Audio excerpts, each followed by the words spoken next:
کچھ نہ ہوا تو اس کا انجام جانتے ہو؟ بڑی اچھی طرح۔ میں نے قدم بڑھائے اور بدرو کے مسلح کارندوں کے درمیان سے گزرتا ہوا حویلی میں داخل ہو گیا۔ چھاپا مار پارٹی بھی میرے پیچھے پیچھے اندر آ گئی۔ میں نے بڑے نرم لہجے میں کہا، بدروک سنگھ، زنانے میں پردہ کرا دو۔ اس نے ایک آدمی بھیج کر پردہ کرا دیا۔ میں نے ایک سکھ انسپکٹر کو 10 آدمی دے کر حویلی کے اندرونی حصے کی تلاشی کے لیے بھیجا اور خود سیدھا حویلی کے پچھواڑے اس صحن میں پہنچا جس کی نشاندہی مائی پٹھانی نے کی تھی۔ یہاں جلد ہی ہمیں مطلوبہ کوڑے دان نظر آ گیا۔ درختوں کے درمیان ایک چھوٹی سی 4 دیواری میں گوبر اور کوڑے کرکٹ کا ڈھیر لگا ہوا تھا۔ جب میری ہدایت پر عملے کے 3 افراد آئینی ہتھوڑے لے کر کوڑے دان کے پختہ فرش کی طرف بڑھے تو میں نے سردار بدروک کے چہرے پر ایک گہرا تاریک سایہ لہراتے دیکھا۔ دفتن بدروک کا ایک بھائی بجلی کی سی تیزی سے میرے ہتھوڑا بردار حوالدار کی طرف بڑھا۔ ایک سب انسپکٹر نے پھرتی سے ریوالور نکال کر اس کی گردن پر رکھ دیا۔ رک جاؤ سردار، کوئی غیر قانونی کام نہ کرنا، اس نے سرد لہجے میں وارننگ دی۔ اس وقت تک حویلی کے اندرونی حصے میں جانے والا سکھ انسپکٹر اپنے عملے کے ساتھ حویلی کی چھت پر پوزیشن سنبھال چکا تھا۔ حویلی کا ہر فرد اس کے نشانے پر تھا۔ تلاشی تو صرف بہانہ تھی۔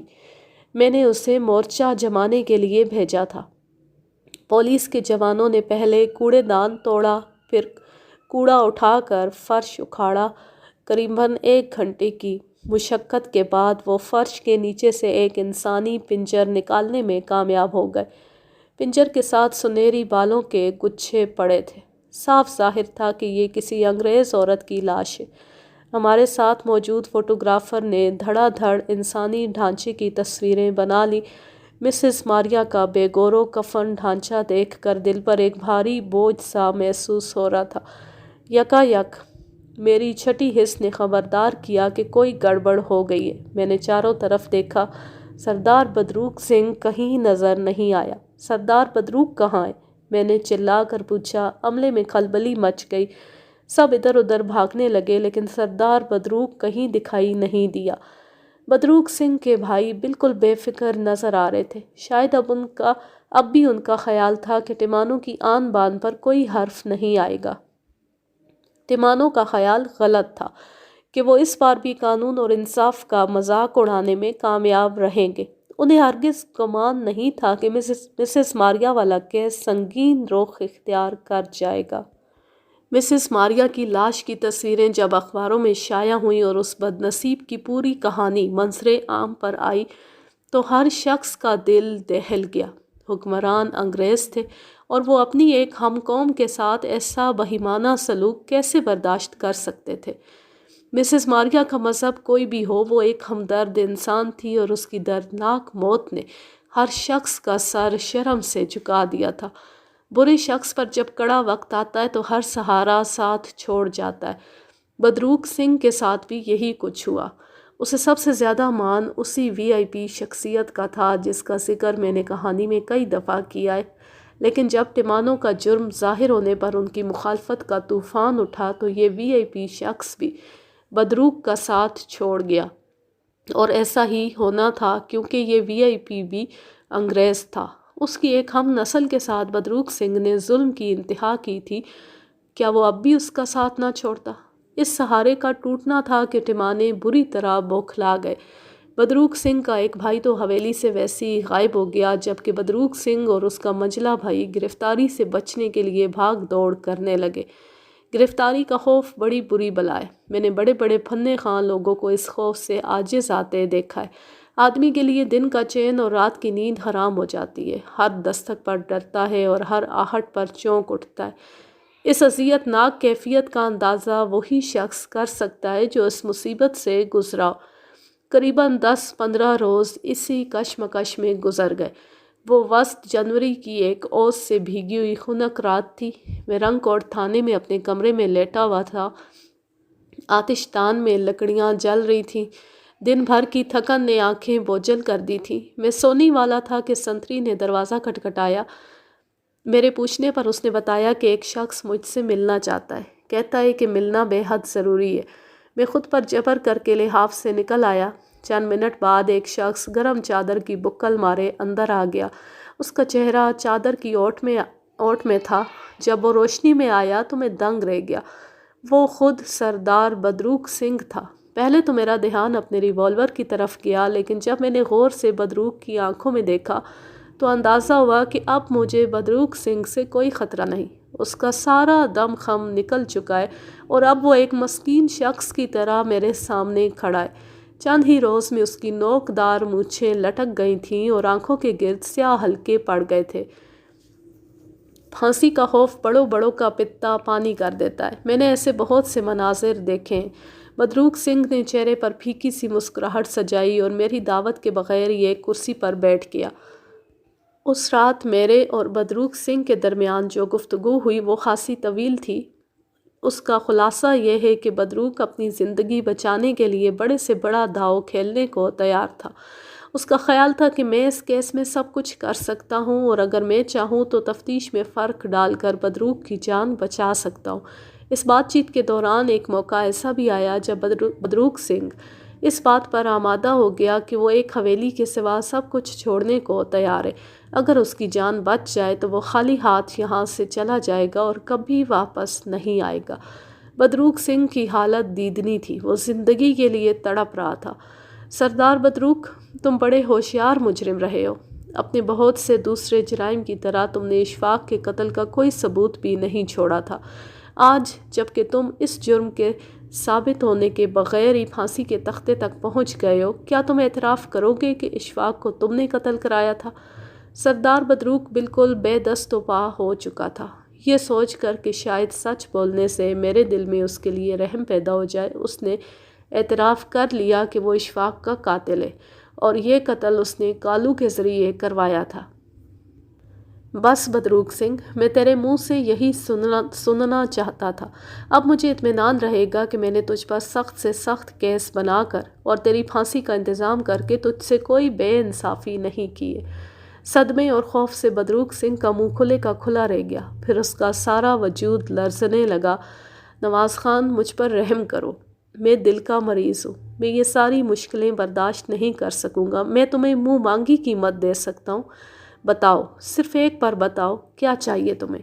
میرا دل چاہا کہ اس ظالم شخص سے کہوں کہ وہ مجھے اشفاق کی چمکدار مسکراہٹ واپس دے دے، اس کی منگیتر یاسمین کی خوشیاں واپس دے دے، اور اگر یہ بھی نہیں دے سکتا تو بابے میدے کی بیٹی کی عزت اور اس کا بانک پن واپس دے دے۔ لیکن مجھے معلوم تھا بدروق سنگھ ان میں سے کوئی چیز دینے کا اہل نہیں ہے، لہٰذا میں نے اس سے کچھ نہیں مانگا، بس دروازے کی طرف دیکھ کر اشارہ کیا۔ وہاں میرا سب انسپکٹر موجود تھا۔ وہ بدروق سنگھ کا پیچھا کرتے ہوئے یہاں تک پہنچا تھا اور میری ہدایت کا انتظار کر رہا تھا۔ میرا اشارہ پاتے ہی اس نے اندر آ کر بدروق سنگھ کو ہتھکڑی لگا دی۔ بدروق سنگھ کی گرفتاری کے بعد اگلے دن جو دن طلوع ہوا وہ بڑا چمکیلا اور تر و تازہ تھا۔ ہر شے نکھری نکھری اور جوان نظر آتی تھی۔ روہتک پولیس چوکی کے دروازے پر کھڑے ہو کر میں نے بڑی دیر گلی میں آتے جاتے لوگوں کے چہرے دیکھے۔ ہر چہرے پر خوشی کی ایک خیر محسوس چمک دکھائی دی۔ ان چہروں میں مجھے بابے میدے اور گلاباں کے چہرے بھی دکھائی دیے۔ گلاباں کے باپ نے آج بڑے صاف ستھرے کپڑے پہن رکھے تھے، اس کے بالوں میں گرد بھی نہیں تھی۔ وہ بیٹی کا سہارا لیے نحیف قدموں سے ایک جانب جا رہا تھا۔ معلوم نہیں کہاں جا رہا تھا اور کیوں جا رہا تھا، لیکن وہ خوش دکھائی دیتا تھا۔ باپ بیٹی کو دیکھ کر مجھے یقین ہو گیا کہ میں نے اشفاق کا ادھورا کام انجام دے دیا ہے اور اس کی قربانی کو رائیگاں نہیں جانے دیا۔ اللہ حافظ، اللہ نگہبان۔